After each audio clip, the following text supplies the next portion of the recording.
it's a very affordable market. And the first benefit for us is that students coming to Spain to learn, I mean, to do their degrees in Spain, they are like open to a new language. Spanish, as you may know, is the fourth most spoken language in the world, with more than 550 million speakers. If you add up Spain and all Latin American countries, and in the US is the second most spoken language in the US. So it's a language that can open your kids and your students like lots of opportunities in terms of range. Okay. Şimdi neden İspanya'da bir üniversite derecesi veya master derecesi almalıyız? Ben de buna bir danışman olarak, eğitim danışmanı olarak çok büyük önem veriyorum. Çünkü Türkiye'de zaten işte Almanya, İtalya gibi destinasyonlar çok revaçta. Ve bunların da sebebi bilinen ve aynı veya Fransa diyelim. Hani okullarımızın, çünkü bu ekolden gelen okullarımız var. Ama İspanyolcaya baktığımızda hani en fazla ikinci yabancı dil olarak verildiğini görüyoruz.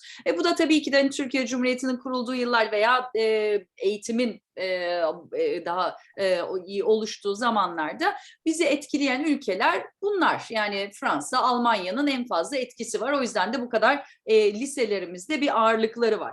İtalya'nın da evet sonradan bir şeyi var, katılma, veya İtalya'da da İngilizce programlar var, ama İspanya hep böyle bir köşede bekleyen, bence uyuyan bir çok bir fırsattı diye düşünüyorum. Ve şimdi bu hazırlık programıyla da çok daha fazla öğrencimiz faydalanabilecek. Çünkü eğitim çok kaliteli, kültür bize çok yakın, çok iyi üniversiteler var. Özellikle Madrid'de örneğin 47 tane üniversite var. Bunların 25'i devlet, 22'si özel. Her türlü derece var. Yani her türlü program var. Tıptan hukuka, dişçilik örneğin çok nadirdir dişçiliğe ulaşmak İngilizce veya İspanyolca olarak. Bunların hepsi İspanya'daki üniversitelerde yabancıların da EU vatandaşı olmayanların da girebilmesi için sunuluyor. Aynı zamanda çok uygun maliyetli. Senelik olarak 1200 euro. Yani Almanya'da bu böyle bir 500 euro gibi bir ücreti var. İtalya'da yine 3000 küsur euro. İşte bunu burslarla biz 1500'e falan indirebiliyoruz. Ama İspanya'da benim devlet üniversiteleri 1200 euro herkese. Bir de tabii ki de hani İspanyolca öğrenmenin size açacağı kapılar. Dünyada çünkü en fazla konuşulan dillerden biri. Hani Çince falan öğrenmek çok zor diye düşünüyorum. Veya İngilizceyi zaten herkes bilen. İngilizceden sonra aslında en fazla öğrenilmesi gereken dil İspanyolca. Bizim de ülkemizde bu yavaş yavaş başladı. Dediğim gibi liselerimizde ikinci yabancı dil olarak gösteriliyor. Ve benim gördüğüm Hispanic World dediğimiz, yani İspanyolca konuşulan dünyada aslında birbiriyle çok ilintili. Nasıl hani İngilizce bilince veya işte İngiltere'den bir derece alınca Amerika'da, Kanada'da master yapmak kolaysa, aynı şekilde İspanya'da da bir derece yapıp daha sonrasında İspanyolca konuşulan bütün ülkelere ulaşmakta çok olası. Hatta İspanya onların en yüksek seviyede gördükleri ülke diye görüyorum, deneyimliyorum ben. Okay. We can go to the next one. Great. Some of the benefits of studying in Madrid. Well, as I mentioned before, we have lots of universities and colleges available in town in Madrid, well, the affordable cost of living. That's also part of the success of our program, because I mean, living in Spain is again more affordable than other European markets, and especially compared to the English-speaking markets like we mentioned, US and Canada. So the cost of living in Spain for the apartment or the accommodation should be like 500 per month, and then the rest of the expenses and meals, and I mean you could like plan for no more than 1,000 per month to live in Madrid, which is like much affordable than some other markets. Okay, Madrid is also the capital of Spain, so you have access to the like biggest and largest companies in in Spain are based in Madrid. So you have lots of business and employment opportunities during your undergraduate years, and also once you're finished with your university degree. So it's a vibrant city, lots of like stuff to do. Spain is a very social, I mean, where people are like really into parties and into like being really socially active. So it's a nice place to do your undergraduate. If you move to the next one, Marty, please. Yeah, so we can do together. These are like some of the universities in Spain, and these are the rankings of different like sources, like the U.S. News World Reports, the Times Higher Education ranking. So many of the Spanish universities are like really ranked really high in terms of the universities available in the world. So yeah, that speaks to the quality of the universities in Spain, and especially in Madrid. Okay. Yes. İspanya'da, özellikle Madrid'de eğitim görmenin veya işte bilinen büyük şehirlerinde eğitim görmenin aslında her yeri çok keyifli. Dil öğrenmek için tabii ki de birçok yeri tercih edebilirsiniz, ama dili öğrenirken de, o hazırlık yılını yani öğrenirken ve sınava hazırlık yaparken de hani üniversite okumayı düşüneceğiniz bir şehirde olmak önemli. O yüzden hani Madrid bizim gördüğümüz en optimum alternatif. Çünkü bir başşehir, ama sıkıcı bir başşehir değil, başkent değil. Öyle bürokratik, işte diplomasi falan çok yoğun hissettiğiniz bir yer değil. Çünkü sonuçta Akdeniz ve sıcak, çok sıcak insanlar. Şu ana kadar İspanya'ya gidip okurken ben burada sıkıldım, işte yalnız kaldım, ülkemi özledim diyen hiçbir öğrencimiz olmadı açıkçası. Hani herhalde bize kültür olarak, yemek olarak falan en yakın insanlar aslında Avrupa'ya baktığımızda İspanyollar. Yani İtalyanlardan bile bence daha çok İspanyollar yakın diye düşünüyorum. Ve eğitim kalitesi tabii ki de Avrupa'nın tarihine de baktığımızda dünyanın süper gücü olmanın da verdiği bir şey var. Üniversitelerinin çok köklü olması ve eğitim sisteminin çok güçlü olmasını üniversitelerin kalitesinde görebiliyoruz. Ama tabii ki de çoğu program lisans seviyesinde İspanyolca. O yüzden de biraz ulaşılmazlığı var ve aynı zamanda iyi üniversitenin iyi bölümlerine girmek için de bir sınava girmek gerekiyor. Birazdan anlatacağız. Ama bütün bunlar önüne geçilebilir şeyler, faktörler veya hazırlığı yapılabilir o durumlar. Yaşam maliyeti, diğer Avrupa'nın genelinde baktığımızda yaşam kalitesi ve maliyetini karşılaştırdığımızda gerçekten İspanya ve Madrid çok iyi bir formül sunuyor. Aynı zamanda iş imkanları da olarak düşündüğümüzde birçok şirket hem dediğimiz o yaşam kalitesi, daha ucuz şeyler, masraflar ve kalifiye insan sebebiyle de İspanya'da konumlanmayı çok uluslu şirketlerde ve aynı zamanda yeni girişimciler de startuplarında hep İspanya'da çok yoğun olarak kurulduğunu görüyoruz. O yüzden iş imkanları açısından da çok fazla fırsatlar var. Mezun olduktan sonra çalışma anlamında veya okurken aynı zamanda part-time çalışma izninizi kullanma anlamında çok fazla imkan var. Bunlar önde gelen üniversitelerin dünyadaki rankinglerdeki durumları. Biz de senelerdir örneğin Pompeu Fabra'ya, özellikle business konusunda uzman bir okuldur. Ramon Lula medya konusunda, communication konusunda hep öğrenciler yerleştiriyoruz. Diğerleri zaten çok büyük üniversiteler ve her türlü bölüm var. Ve örneğin işte Valencia, belki biliyorsunuz Calatrava dünyaca ünlü bir mimar. O yüzden mimarlık fakültesi bakımından çok öne çıkan bir okul. Böyle çok her okulun güçlü olduğu bir taraf var ve bunları hem biz hem de okula gittiğinizde bu hazırlık yılını alırken onlar da anlatıyorlar. Böylece en doğru okul tercihlerini yapmayı sağlıyoruz. Okay. So. Great. So how does it work to get into a university in Spain? So all the high school students need to have passed their baccalaureate or their last 2 years of the high school, and then they got a score, I mean a grade from their home country. Okay, so in Spain we have a score from 0 to 10. So 0 would be the lowest one, and 10 is the top score that you can get in Spain, and then you would get a translation from your home country into the Spanish 0 to 10 grade. Okay, so part of the score is what you did in your last 2 years of high school in your home country. Okay, the second part of the score is the score that you get in the ASIS exam. Okay, the ASIS exam is taken in May typically. It has at least 4 subjects.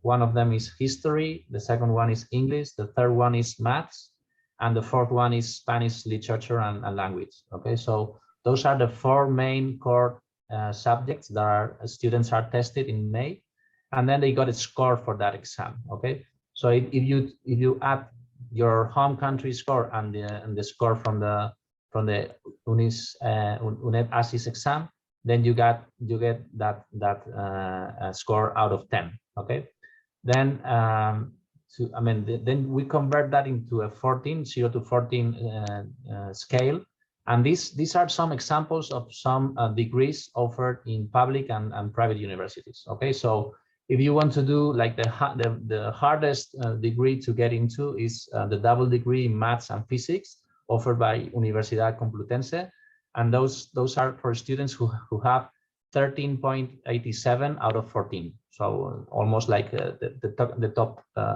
scores. Okay, if you want to study medicine at a public university like Universidad Autónoma, then you need a 13.42 score to get into that university, that degree. Okay, the good thing about that medicine university is that you would only pay 1,500 per year. If you want to study the same degree at a private university like Universidad Alfonso X, then you would be paying 20,000 per year. So that's the difference between private and public universities. And then we have lots of degrees offered. If you see that double degrees business and law, that's 12.76. But there are like other more affordable scores like computer science in Universidad Alcalá. You only need 5.98 out of 14. So even like less than half of the score. Okay, so the main point here is some degrees are very competitive to get into, but some of them are like easier. So depending on your score in your home country and the score that you get into the ASIS, you can get access to different degrees. Okay. Okay. One question: do they need to get the DELE exam as well to prove their Spanish level? Yeah. DELE or CIELE. So yeah, an official Spanish exam where you need to accrue a B1 or a B2 depending on the degrees. Okay. Yes, you need to have that But ready, and we prepare them. Succeed in the UNED exam, they will probably have at least B2 level. Right, because the ASIS exam is in Spanish. Yes. Yeah. Şimdi burada tricky olan, yani biraz tabii ki de bu kadar güzel bir şeye ulaşmanın bir şeyi de var, bir yolu da var. Yani zor bir yolu var.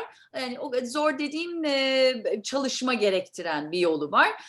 Bu da İspanya'da devlet üniversitesine girebilmek için aynı bizdeki gibi bir sistem var. Hem okul ortalaması alınıyor, hem de UNED ASIS diye bir sınav var ve bu sınavın 4 tane şeyi var, içeriği var. 4 ayrı sınav yapılıyor ve güzelliyor. Hani hepsi aynı gün ve aynı saatte bizdeki gibi yapılmıyor. Genelde Mayıs ayında tarih, İngilizce. Sorry, was it history in English? Was it the second English? Yeah, the first one history, the second one English, the third one mathematics. Yeah. Okay, perfect. Yani bizim avantajımıza olan şey İngilizce de var bu sınavın içerisinde. Matematik evrensel bir dil ve en sonda İspanyolca dili ve edebiyatı bölümü var ve herhalde tabii en zor olan da bu bizim için. Ama yine de İngilizce ve matematikte maksimize edip puanları özellikle fen matematik gibi bir mühendislik bölümü içinde belki hani tarih ve İspanyolca dilini de belki biraz daha düşük tutup diğerlerinden ama iyi bir lise ortalaması ve bu sınavda da en azından İngilizce ve matematik bölümlerinde teknik bölümleri okumak isteyen öğrenci için maksimum bir puanla çok çok iyi üniversitelere girmek mümkün. Bir algoritması var bunun. İşte öncelikli olarak lisede bir de şöyle bir güzelliği var. Son 2 yıl sadece dikkate alınıyor. Bizim de öğrencilerimiz genelde son 2 yılda bir artma ivmesi gösterdikleri için 9 ve 10 değil, 11 ve 12. Bizde 100 üzerinden, 100'ü 10 üzerinden bir skalaya dökülüyor. İşte örneğin bizde 100 üzerinden 85 ise o son 2 senenin ortalaması. İspanya'da bunun karşılığı 8,5 oluyor. Daha sonrasında da UNED asist sınavından da aldığı puan yine bir skalaya dökülüp bu ikisinin toplamı maksimum 14 puan olmak üzere 14 puan üzerinden yani hesaplanıyor. O yani UNED'in de so if it's maximum 14 then UNED's part is 4, right? Like the maximum points that they can get from UNED assist is 4. No, it's 7. So I mean, Okay. 7 for your home market and then 7 from the assist exams. All right, okay. Bir düzeltme yapayım, pardon. 7 puan son 2 senenin ortalamasından hesaplanıyor. 7 puan da UNED asist sınavından aldığı skora göre hesaplanıyor ve toplam maksimum 14 puanlık bir skora erişiyor öğrenci. Ve tabii ki de tahmin edebileceğiniz gibi hani tıp örneğin bazı üniversitelerdeki tıplar en yüksek puan ama benim mesela şaşırdığım matematik artı fizik double degree'si aslında İspanya'daki en yüksek dereceli şeymiş, programmış. Ama birçok üniversite olduğu için muhakkak öğrencinin aldığı puana göre de yerleştirilebileceği bir üniversite muhakkak oluyor. Günün sonunda eğer bu hazırlık programını da hakkıyla bir tamamlayan öğrenciler olursa muhakkak İspanya'da devlet üniversitelerine yerleşebiliyorlar. Bir de şöyle bir güzel bir haber de vereyim. İspanya'da gerçekten devlet üniversitelerinde okumak Avrupa'nın diğerlerinden çok çok daha kolay. Çünkü daha anlayışlılar, daha toleranslılar, daha destekleyiciler yabancı öğrencilere, yabancı kültürlere karşı.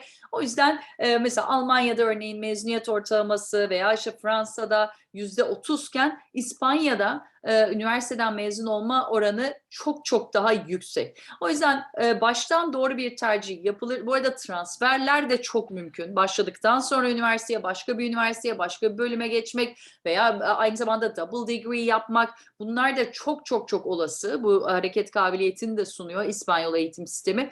O yüzden olabildiğince optimum bir başlangıç yapıp sonrasında da kendi yolunu bir şekilde öğrenci bulabilir diye toparlamak istiyorum bu önemli slaytı. Çünkü bizim amacımız sonuçta İspanya'daki devlet üniversitelerinde okumak ve bunun içinde böyle bir şey var, sistem var. Sizin sorularınızda da bunları daha derinleştirebiliriz. Yes, okay. So this is just an example. I have one more question. Is it possible for them to transfer between universities during the undergraduate education? Yes. Is it common? Yeah. Okay. Because you So mentioned about it's very flexibility. Yeah, it's very common that they do the first year at one university and then they ask for the transfer to a different university for their second year, for example. Yeah. Okay, based on their academic GPA and so on. Performance. Right. Okay, and one more question, because we know that the undergrad education is quite tough in Germany and France, for instance. The graduate rates are around 30%. And I know that it's higher in Spain, but do you have a number, an estimate for that? No, not right off the bat, no, sorry. But I mean, as far as I know and experience, it's not that hard to graduate from university in Spain. No, it's not that hard. Yeah, because so that's our biggest issue with the public universities in Europe. I mean, they accept the students easily, but it's very hard to graduate. And I would say it's the opposite. here. So Exactly. it's probably harder to get into, but once you get into, it's not that hard as long as you are like a good student. Yeah. Of course. Yes, perfect. Evet, yani ben dediğimi tekrar konfirme de ettirmek istedim. Çünkü bizim amacımız öğrencimizi herhangi bir yere yerleştirmek değil. Öğrencimizin oradan mezun olması, başarılı olması, mutlu olması ve İspanya'da bunun için çok güzel bir ortam sağlıyor. Ve öğrenci evet girmesi daha zor. Çünkü başta akademik olarak İspanyolca öğreniyor, İspanyolca da kendini ispatlıyor. Bu UNED asist sınavına giriyor, orada kendini ispatlıyor. Aynı zamanda lisesinde de iyi bir öğrenci olarak mezun olması gerekiyor. Ama girdikten sonra üniversiteye de başarılı bir şekilde mezun olma ihtimali, mutlu bir şekilde, mutlu bir öğrencilik geçirme işte ihtimali diğer Avrupa ülkelerine göre çok çok daha fazla diyebilirim. So just to mention, those degrees is just an example. So we have like 600 degrees available. So that's what I saw. That's only in Madrid, right? That's only in Madrid, right? So students have like more than 1,000 opportunity. I mean, different degrees where they can choose from. So it's a wide offer. So I'm sure that the students will find some degrees that they like and they are accepted into. Okay. Okay, let me translate that because that's also important. Yani bu slaytta verilenler sizin o puan skalasını ve hangi programlara karşılık geldiğini görmeniz için örnek programlardı. Ama yani sadece Madrid'de bile 600'e yakın program var ve İspanya genelinde de 1000'den fazla program var öğrencinin devlet üniversitelerinde girebileceği ve okuyabileceği. Yes. Okay, great. So who is this program for? So as we mentioned, so this is for like typically 18-year-old students who have finished their high school in their home countries and want to study another graduate degrees in Spain. Okay. So students don't need to have previous knowledge of Spanish to get into our program, into the foundation year. And so the first part of the program, and we'll get into that in a minute, it's a Spanish intensive course, so where they can start from total beginners and get to a B2 level in 6 months. Okay, as long as they come to the Spanish lessons every day and so on. Of course, they need to be a good student. The second part of the program, and we'll get into that also, is that we prepare them for those UNED assist exams that they will be taken in May before they join the Access University. And then they can start university once the foundation year, the 12-month program is finished, and they can start typically in September, October at a public or a private university in Spain. Bu foundation yılı yani hazırlık yılı kimlere için uygun? Bir 18 yaşından büyük olması gerekiyor. Öğrencinin kendi ülkesinde liseyi bitirmiş olması gerekiyor. Ben bunu ekleyeceğim, bir confirm edeyim. I think they should also have some level of English, and which our students already have, because there's the English part at the exam too, right? Tabii ki de eğer İngilizcelerin olması onlara aynı zamanda bu UNED asist sınavında da fayda sağlıyor ve aynı zamanda ekstra bir çalışma yapmadan direkt İspanyolcaya ve bu sınava hazırlığa odaklanabiliyor öğrenciler. Bu okulun başardığı şey 6 ay içerisinde hiç İspanyolcası yoksa bile bir öğrencinin 6 ay içerisinde B2 seviyesine ulaşmasını sağlamak ve dediğimiz işte bu DELE İspanyolca sınavını başarmasını sağlamak, sonrasında da UNED asist sınavına hazırlık yapmaya başlıyorlar. Bunu bir dershane gibi düşünebilirsiniz. Nasıl bizdeki işte TYT, AYT'ye hazırlık gibi. B2 seviyesine ulaştıktan sonra da öğrenci İspanyolca'da bu sefer de sınava özel hazırlanmaya başlıyorlar ve bundan sonra anlattığımız formülizasyonda da üniversitelerin aldıkları toplam puana göre sahip oldukları üniversitelerini seçip yerleştirme yapılıyor. I have one question. How long usually that UNED as a specific foundation program lasts after they get to the B2 level? So it's 6 months for the Spanish course, and then 5 months for the UNED assist preparation. Okay. So Okay.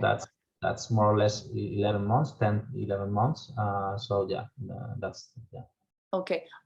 So they should come to Spain as soon as they graduate. Right. They Right? typically start in Spain July in or July. something latest, and with a previous level of Spanish, so they can finish the Spanish part shorter and then focus on the UNED-ASIS preparation.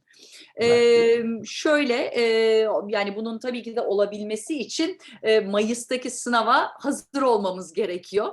O yüzden şöyle bir program en ideali oluyor. Öğrenci eğer İspanya'yı da hedefliyorsa veya birçok okulumuzda artık ne mutlu ki İspanyolca ikinci yabancı dil, İtalyanca da keza böyle, İtalya'daki üniversiteler de böyle popüler oldular.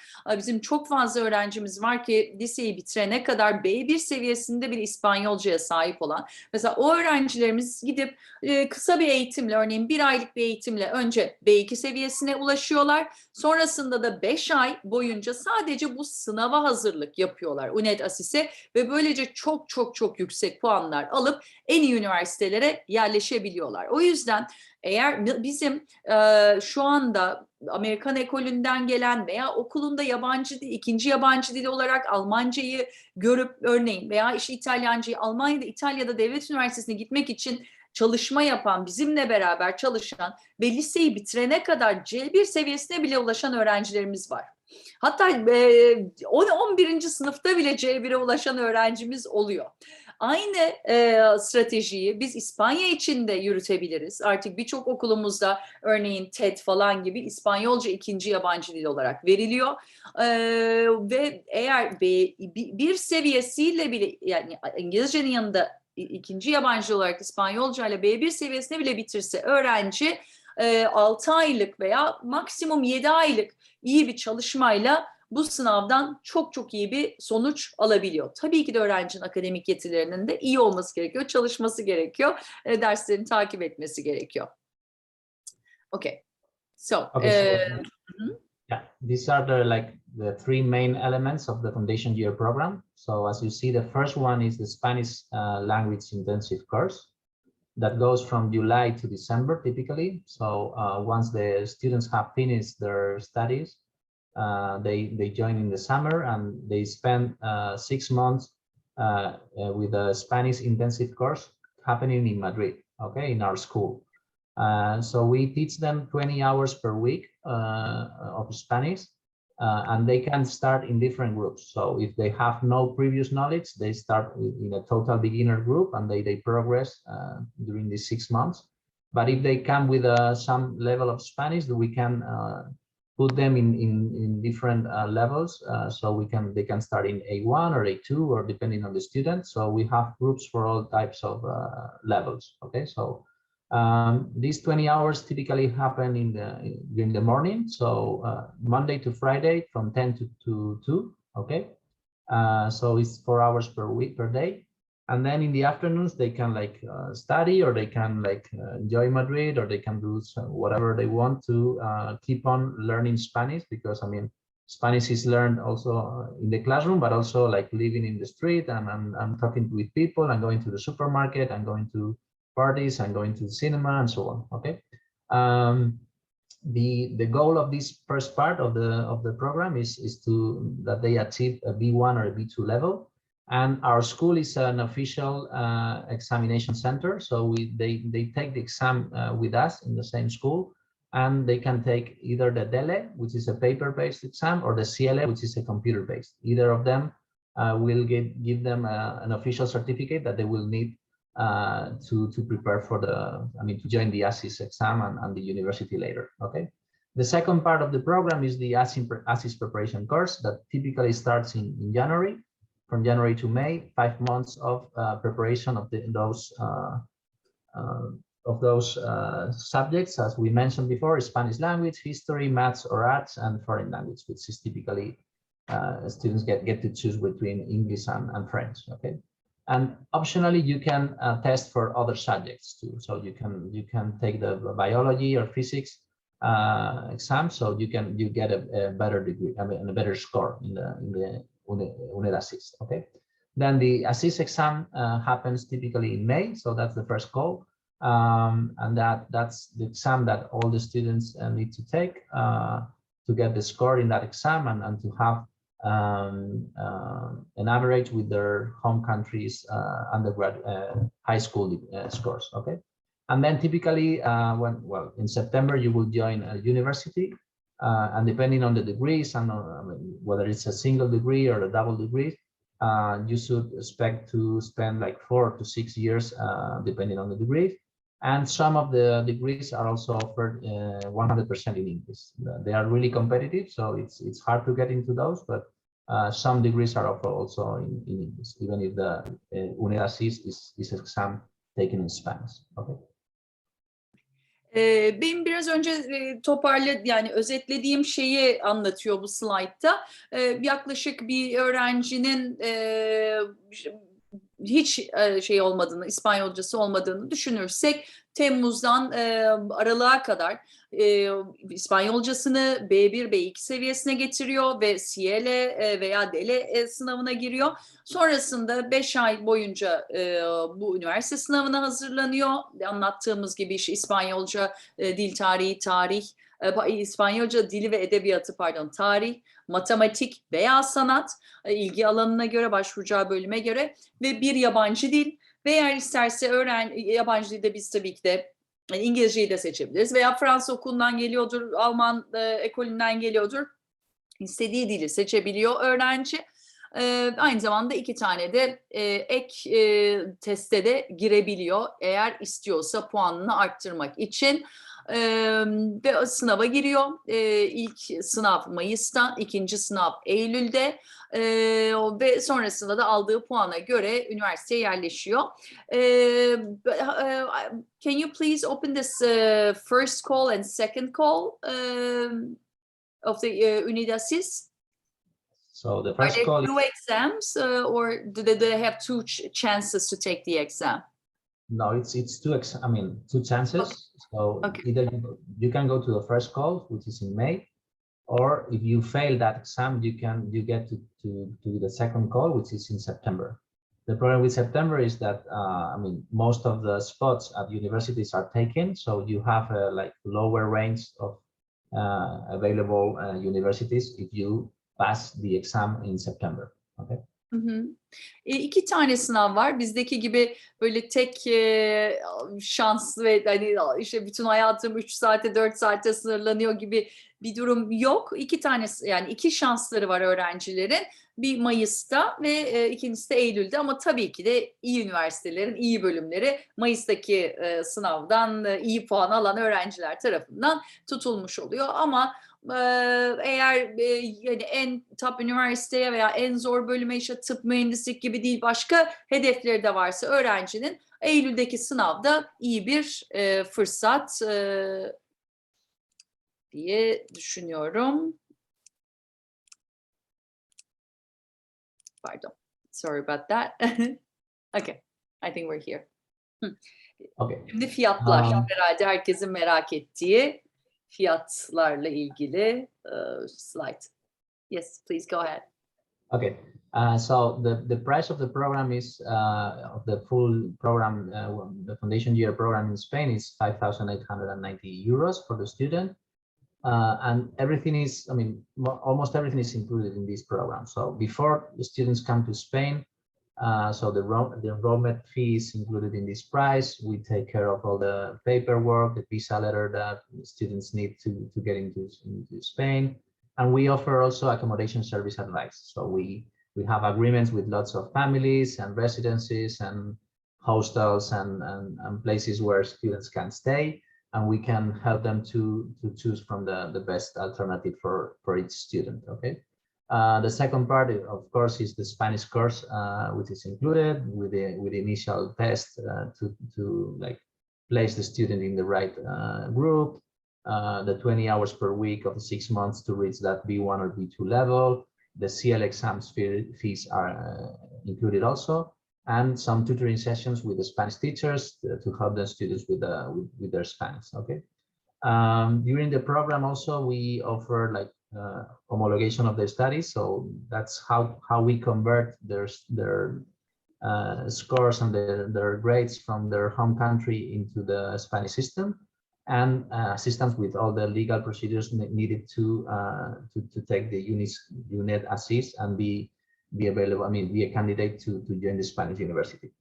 As long as the UNED assist course is concerned, yeah, it's a 25 hours per week of lessons focused on the 4 main subjects that we mentioned before, and the fees for the UNED assist booking is also included in the program. Okay, and once the students have finished their assist exam and they get a score, we help the students to see their options, taking into account their score, and we help them to enroll at the university. So those are the main elements included in the program.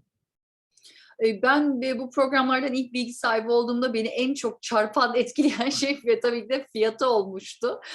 Çünkü sadece hani 5.900 euroya bütün eğitim artı danışmanlık, üniversite danışmanlığı, çeviriler, paperwork dediğimiz işte üniversite başvurusu için İngilizceden İspanyolca yapılacak çevirilerin bile veya conversion'ların bile işte o transkriptlerimizin hepsini içeren kayıt ücreti, vize için gerekli dokümanlar, birebir aynı zamanda öğretmenlerinden alacağı danışmanlık, İspanyolca öğrenirken bütün sınav ücretleri, bütün bunları içeren bir fiyat bu. Ve yani sadece danışmanlığı bile düşündüğümüzde veya eğitimi düşündüğümüzde yaklaşık 11 aylık bir eğitim içeren bir fiyat aynı zamanda. Gerçekten hani bu aslında İspanya'nın maliyetlerinin diğer ülkelere göre ne kadar daha uygun olduğunu gösteren bir tablo. Yani düşünün, burası İspanya'nın başkenti, en pahalı şehrinde bütün bu hizmetleri vermenin bir okul için maliyeti bu. O yüzden üniversiteyi de bundan sonra da üniversiteye de ne kadar işte 1500 euro gibi bir şey zikretti. Düşününce gerçekten şu anda koşullar için en avantajlı alternatif Avrupa'da İspanya benim gördüğüm. O yüzden sizleri de bu konuda bilgilendirmek istedim. Bir case study, bir öğrencinin somut, ben bunu özellikle koymasını istedim. Çünkü bir belirsizliğe, Türkiye'deki bir belirsizlikten kaçıp başka bir ülkede bir belirsizliğe göndermek öğrencimizi, çocuğumuzu gerçekten istemeyiz. O yüzden bunu gerçekten hakkıyla yapan kurumlar nasıl yapıyorlar bunu görmenizi istedim, tanımanızı istedim ve bu da çok somut, gerçek bir örnek örneğin. Yes, please go ahead. And yeah, this is just an example of one of our students from last year. She was from Morocco, so she was Salma Furat. She was 18 years old when she joined the program in July 2020. So she had no previous knowledge of Spanish, and she got B2 certificates in March. And then she passed the UNED assist and got a 8.5 overall score. So that's the score of their program. I mean, their UNED assist and their high school grade. And then she has just started studying business in Universidad de Castilla-La Mancha, and she's doing great, and she's only paying like 1,200 per year, so that's very affordable. And so this is just an example of one of our students, and you see there a picture of like the group of students in the same program as she was. And so this is just to give you an example of one of our students. Okay. Mesela bu öğrenci işte Morocco, Fas'tan, hiç Fransızca, İspanyolcası olmadı ama tabii herhalde Fransızca biliyordu diye düşünüyorum. Onun belki bir avantajı olmuştur biraz daha İspanyolcaya geçişte veya alışmasında. Ve B2'sini Mart'ta alıyor. Yine asiste çalışmak için biraz az bir zamanı kalıyor. Mart'tan Mayıs'a kadar, yani sadece 2 ay. O yüzden herhalde overall score'da biraz düşük. Ama buna rağmen Castilla Üniversitesi'nde işletme programına örneğin yerleşiyor. Honestly, her total grade is not that high, and maybe because she didn't have so much time to study to unit assist after B2 certificate. Huh? Well, I don't know the details of her score. So she could have like I don't know, 4 out of 7 for their home country, and then 3.5 out of 7 from the unit assist. So that let's say that she passed just the high school and she passed the unit assist. That's but 8.5. I mean, with 8.5 you can get into lots of universities and degrees. I mean, probably not the more competitive ones, but if you want to do business, I mean, you will have like universities where you can study that degree. Yeah. Bana biraz 8,5 düşük bir puan geldi açıkçası. Onu sormak istedim. Ama kendisi de 8,5'la bile İspanya'da birçok özellikle işte business falan gibi bölümlerde birçok üniversiteye girilebileceğini söyledi. Hani bize de yeni kavramlar olduğu için ve özellikle size ben biraz daha açmak istediğim için bu soruyu sordum. Okay. Bu da okulun kontak bilgileri, okuldan bir adet resim, daha fazla tabii ki de hani görsel, video falan paylaşılabilir ama ben bu görüşmenin özellikle size İspanya'da yüksek öğrenimin avantajlarını ve nasıl girilebilir bunu anlatmak için kendisini davet ettik. O da kendi okulundan ziyade hep bunları bize aktardı. Şimdi sorular var. Thank you very much. And there are some questions, and they can be technical questions. So I would ask you to stay for a little while, if you can, and then we will wrap up. Okay. I know that you don't have so much time left. So there is a question about because there are different number of places available for local students and international students. So our parent is asking, what is the percentage for international students? Because everybody goes through the same system, and everybody is been assessed in the same way. So there's not a quota. I mean, there are no quotas in international or national students. So once you have passed through the unit assist and you have all the paperwork, you are considered as the same as any national student. So there are no like quotas only for internationals. And I don't know the percentage of international students. I think that in Madrid is probably higher than other cities in Spain, because we get lots of international students coming to like the big cities like Madrid, Barcelona, and Valencia. So I would say, I don't know, like maybe 10% of the students are international students, but I'm not sure about that figure. And do you add that the Hispanic students from all around the world to 10% as well? Yeah. Argentina, including people from Mexico, Venezuela, yeah, and some other Latin American countries. Yeah, exactly. Again, the same parent asked if as this exam is in English, if you want, I can answer that. İspanyolca İbrahim Bey, ama aynı zamanda istedikleri bir yabancı dilden de yine sınava girebiliyor öğrenciler. Yani ekstra bir puanlama ve ekstra bir sınav bölümü olarak İngilizce, Almanca, İtalyanca, Fransızca neyi tercih ediyorlarsa o dili de alabiliyorlar sınavda. There's a question about the citizenship, if EU or Spanish citizenship has any advantage, because in Turkey we have such cases as well. So no, there's no advantage for that. I mean, every student is treated equal, no matter where he was born and their nationality, as long as they have passed through the UNED-ASIS exam. Herhangi bir diskriminasyon diyeyim veya şey yok. Her öğrenci aynı şekilde değerlendiriliyor. Bu bir avantaj da olabilir. Tabii ki de dezavantajlı. Hani bunu iyi değerlendirmek, iyi okumak lazım. Herkes aynı şekilde değerlendiriliyor. Do the students have a work permit upon graduation? I think they do, but 1.5 years. They would be on a student visa. Yeah. Okay. The student visa allows them to work like no more than 10 hours per week. Okay, 10, so they can do like mini jobs, like I don't know, like working at a restaurant, like being a waiter or something like that, or working for a call center or something like that, but only 10 hours per week.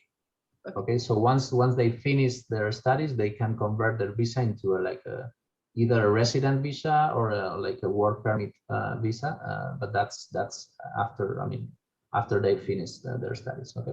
Mm-hmm. But is it is an automatic right, or do they have to find a job? For that, but yeah, you need to apply for that visa. But I mean, once you have studied in Spain, I mean, I would say 95% of the people get that work permit after they have studied here. Okay. Hanım, Evet. bir şey soracağım. Bu çalışma vizesini aldıktan sonra, yani nasıl, bazı ülkelerde 1 yıl, bazı ülkelerde 2 yıl falan gibi, onun bir süresi var ya. Hı. Peki burada aldıktan sonra bir süreyle mi, yoksa onlar çalışmaya devam edebiliyor mu? Yani süresiz bir vize mi? Yani onun bir limiti var mı? Kaç sene için veriyorlar o çalışma vizesini? Is there a specific duration for that work permit, or is it case by case? And I think it's permanent. I mean, once you have applied for that, I mean, because you have lived in Spain for longer than 2 years, and then you are allowed to ask for a resident visa, and that's permanent. Okay, so and you have also the B2, the B2 level from your Spanish, so that's one of the requisites also for the residency.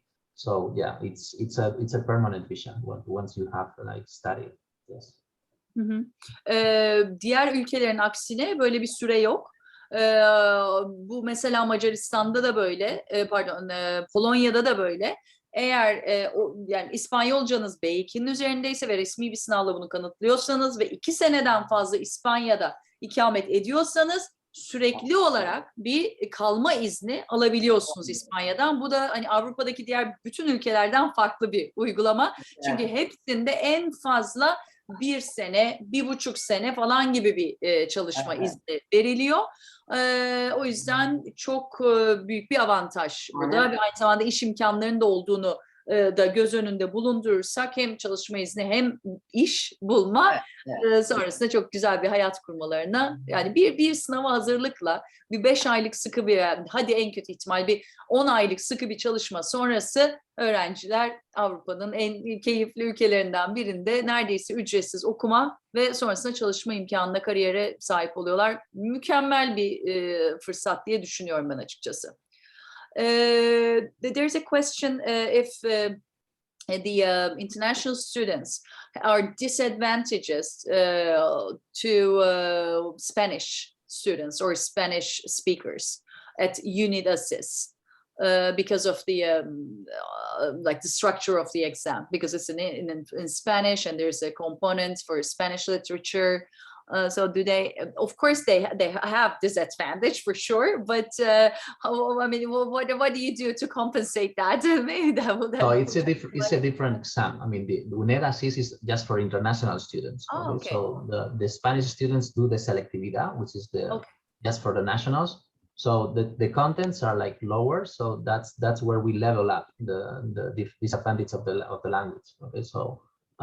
It needs to be taken in Spanish, but the content, I mean, Spanish students are doing a different exam to the international. So UNED is just for the international students or Spanish students that have done their high school abroad, like in the US or in Italy or in whatever. Okay. Okay. Çok önemli bir bilgi ve ben bunu atladığım için kendime çok kızıyorum ama Birna Hanım'ın sorusuyla aydınlattık bunu. UNED-ASIS sınavı sadece yabancı öğrenciler için bir sınav zaten. İspanyol öğrenciler selektividad diye daha ağır ve tamamen İspanyolca olan bir sınava giriyorlar. Bizde de biliyorsunuz bu sistem var ve yabancı vatandaşlığı olan öğrencilerimizin çoğu hep oradan girmeyi tercih ediyorlar ve çok daha avantajlı oluyorlar. Aynı şekilde evet Birna Hanım, çok teşekkürler gerçekten. Aynı sistem İspanya'da da var ve yabancı öğrenciler tabii ki de sadece kendi aralarında yarıştıkları ve puanlandıkları UNED Asis adlı ayrı bir sınava giriyorlar ve buradaki İspanyolca da Selectividad'a göre çok daha hafif. O yüzden çok daha yüksek puanlar veya hak ettikleri puanı veya sıralamayı alabiliyorlar. Bir dahaki webinarımızda özellikle bunun altını çizmemiz gerekiyor diye düşünüyorum. Çok teşekkürler Birna Hanım. İbrahim Bey'in bir sorusu var. Hiç ondan bahsetmedik. They're asking about the accommodation and the approximate cost and the accommodation options while they're studying at the school as well. Let's say 500 per month on a shared apartment.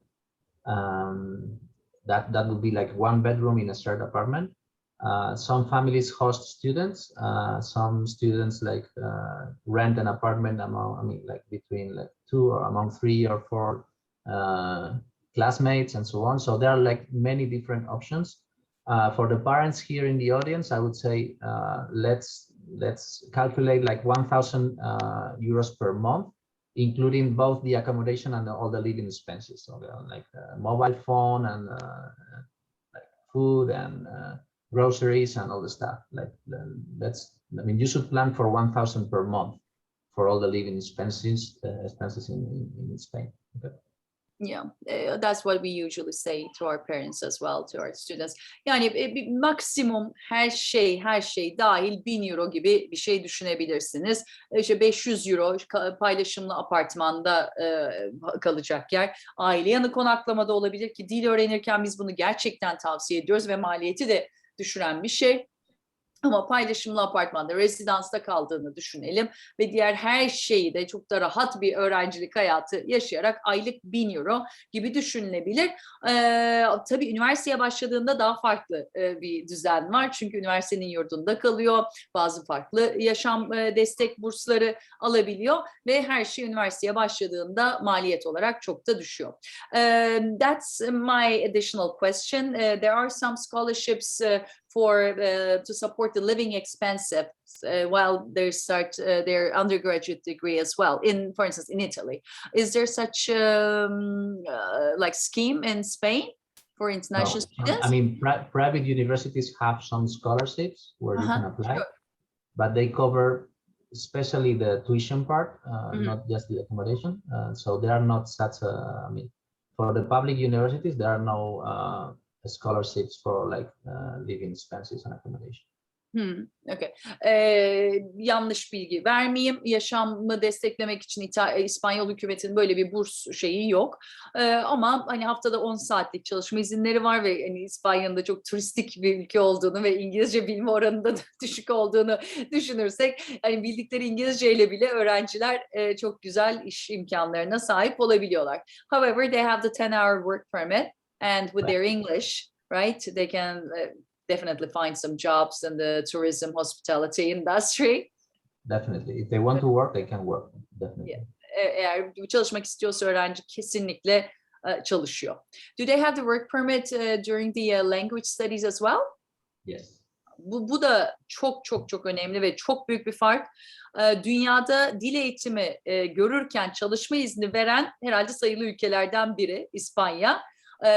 Mesela İrlanda verir 6 ay ve üzeri ancak dil eğitimi alırsanız, Avustralya verir ve aynı zamanda İspanya'da veriyor. O yüzden öğrenciler hiç İspanyolca bilmiyorlarsa bile en azından bildikleri işte İngilizce ile haftalık 10 saat çalışma izinlerini kesinlikle kullanıyorlar. İnanılmaz güzel bir imkan bu da. Ve yaşam maliyetlerinde bir kısmını, tamamını değil tabii ki de 10 saat olduğu için ama bir kısmını karşılıyorlar. Okay. I think that these are all the questions, and if you want to add anything, or maybe Miss Fulya has some questions. I don't know. She usually has. Ben sordum bu sefer. Çok gerçekten teşekkür ediyoruz. Öncelikle size teşekkür ediyoruz tabii ki Marta Hanım. Hakikaten çok çok önemliydi. Ne zamandır da konuşuyorduk, bugün gerçekleştirdik. Thank you very much for your presentation. It was really very, very useful for all of us. I hope we can repeat it later on. Okay? Anytime. Yes, my pleasure. Thank you. So thank you very much for your time, and hope that you consider this wonderful program. I mean, we think that it's a really good opportunity for high school students who want to consider Spain as a destination for their undergraduate degree. And yeah, happy to have you here soon in Paraninfo in Madrid. Thank you. Çok teşekkürler herkese. Can I ask you one thing? Can I ask you what's tuk in Turkish? What's the meaning of that? Because I was hearing that tuk a lot. What's the meaning for that? Very, very, yeah. very much. Very, very. Okay. Okay, Yeah, very. and you can even see it in the comments in the chat box. Right. Okay. Çok teşekkürler means thank you very, very much. Okay. Great. Okay. Thank you. Thank you very, very much. Okay. Thank you. Thank you. Yes. Bye. Bütün katılımcılara tekrar teşekkürler. Eğer daha fazla bilgi almak isterseniz her zaman Fulya Hanım'la da iletişime geçebilirsiniz. İyi akşamlar diliyorum ve izninizle kapatıyorum. Teşekkür Başka ederiz. soru yoksa. Bye. Thank you. Bye. Bye.